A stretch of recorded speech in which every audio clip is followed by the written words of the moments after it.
So mga idol, maglinis tayo mga idol ng grinding.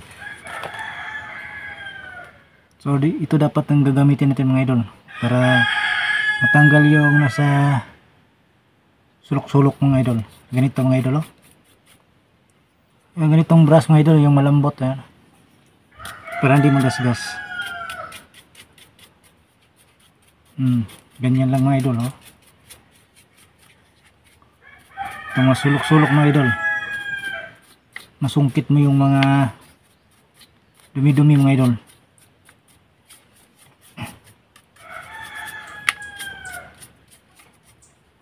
Ganyan lang mga idol, oh.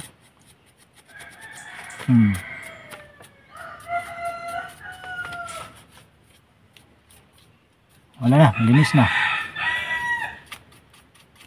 Okay.